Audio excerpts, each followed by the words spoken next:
அன்புள்ளம் கொண்ட அனைவருக்கும் என் பணிவான வணக்கங்கள். இன்னைக்கு நம்ம இந்த வீடியோல 3 முக்கியமான கோயில்களை பார்க்க போறோம். முதலாவதாக நீங்க பார்த்துட்டு இருக்கிற இந்த பழனி தண்டாயுதபாணி சுவாமி டெம்பிள், இது அறுபடை வீடுகளில் ஒன்று.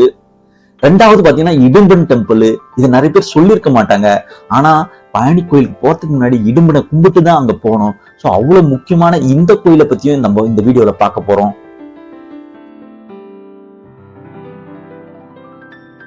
மூன்றாவதா நம்ம பார்க்க போற கோயில் பாத்தீங்கன்னா அருள்மிகு திருவாவினன்குடி திருக்கோயில். இதுவும் பாத்தீங்கன்னா முருகனின் அறுபடை வீடுகளில் ஒன்றாகும். சோ அவ்வளவு முக்கியமான இந்த 3 கோயில்களை பத்தியும் இந்த வீடியோல நம்ம ஃபுல்லாவே பார்க்க போறோம். அது மட்டும் இல்லைங்க, எங்களுடைய மொத்த அனுபவங்களையும் இந்த வீடியோல நாங்க சொல்லியிருக்கோம். அதனால இந்த வீடியோவை கடைசி வரைக்கும் ஸ்கிப் பண்ணாம பாருங்க. இப்போ நம்ம இந்த வீடியோக்குள்ள போலாமா?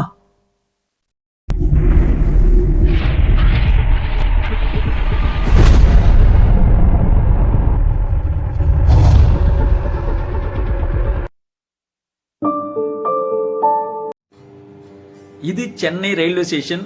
நாங்க பாலக்காடு எக்ஸ்பிரஸ் நைட்டு 9:40 வண்டியை பிடிச்சி காலையில 6:30 மணிக்கு பழனிக்கு ரீச் ஆயிடலான்னு பிளான்ல கிளம்பணும்.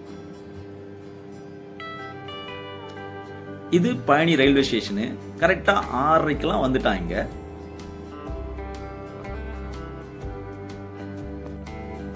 ஸோ ட்ரெயின் ஃபேர் உங்களுக்கு 400 to 450 சர்வீஸ் சார்ஜோட சேர்த்து இருக்கும். நாங்கள் கன்ஃபார்ம் டிக்கெட் மூலமாக புக் பண்ணதால 450 ஆச்சு ஒருத்தருக்கு. இது பழனி ரயில்வே ஸ்டேஷன் வெளியில வந்த உடனே நீங்க வேற வழி கிடையாது. பேக் லக்கேஜ்லாம் இருந்ததுன்னா ஆட்டோவில் தான் போய் ஆகணும். அங்கிருந்து நீங்க பழனிக்கு போறதுக்கு கிட்டத்தட்ட ஒரு 5 கிலோமீட்டர் டிஸ்டன்ஸ்ல இருக்கும்.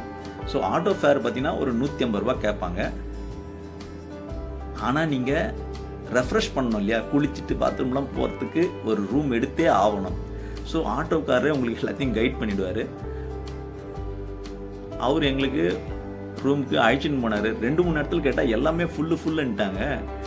என்னடா இது சோதனை அப்படின்னு நினச்சோம். அப்படி ஏதோ ஒரு லாட்ஜ் எங்களுக்கு கிடைச்சிது.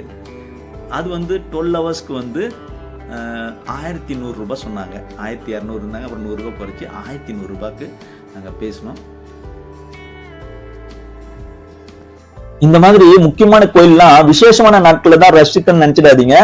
சனி ஞாயிறா இருந்தாலும் சரி, லீவ் நாளா இருந்தாலும் சரி, பயங்கரமான ரஷ்ஷை நீங்க எதிர்பார்க்கலாம். நாங்களும் தெரியாம மாட்டிக்கிட்டோம். கிட்டத்தட்ட 3 மணி நேரம் ஆச்சு நாங்க இந்த கோயிலுக்கு போயிட்டு வர்றதுக்கு. சோ முருகனை நீங்க தரிசனம் பண்ணனா ஒரு 700 படிக்கட்டு ஏற வேண்டியிருக்கும். சோ முடியறவங்க படிக்கட்டு மூலமா போயிடலாம், சீக்கிரம் போயிடலாம்.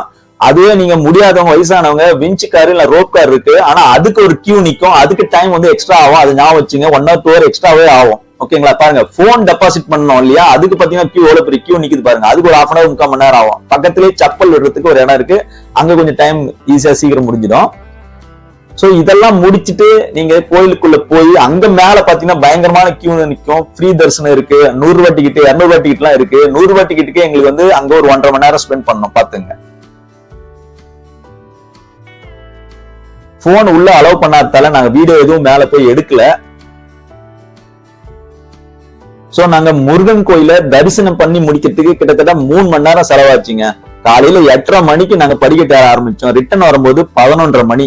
சோ கீழே இறங்கி போனை எடுத்துக்கிட்டு செப்பலை போட்டுக்கிட்டு அப்புறம் பாத்தீங்கன்னா ஆட்டோ பிடிச்சி இடுமன் கோயில் பாக்குறீங்களா, இது பாத்தீங்கன்னா ஒரு 2.5 கிலோமீட்டர் டிஸ்டன்ஸ்ல இருக்கு பழனி முருகன் டெம்பிள்ல இருந்து. சோ அந்த கோயிலுக்கு ஸ்ட்ரைட்டா வந்துட்டோம். அங்க போன் அலோவ் பண்ணுவாங்க. அதனால ஃபுல் வீடியோ நாங்க எடுத்திருக்கோம் இடுமன் கோயில்ல. இதுலயும் பாத்தீங்கன்னா கிட்டத்தட்ட ஒரு 600 படிக்கட்டு இருக்குங்க.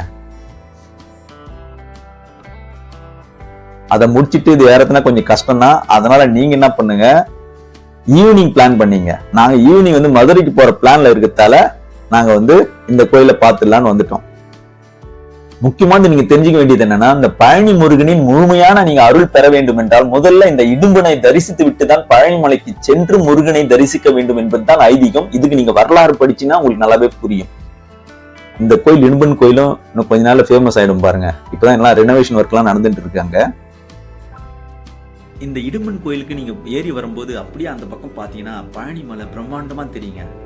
நல்லா அழகா ரசிச்சுட்டு கூட நீங்க வரலாம்.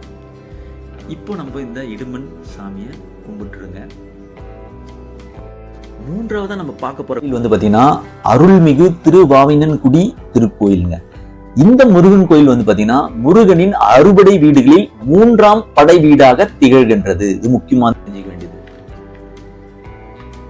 இந்த திருத்தலம் வந்து பாத்தீங்கன்னா பழனி மலை கோயிலுக்கு செல்லும் வழியில் பழனி மலை அடிவாரத்தில் வையாபுரி ஏரிக்கரையில் வந்து அமைஞ்சிருக்கு. இக்கோவிலின் வடகிழக்கு திசையில் தான் அந்த சரவண பொய்கை எல்லாம் உள்ளது.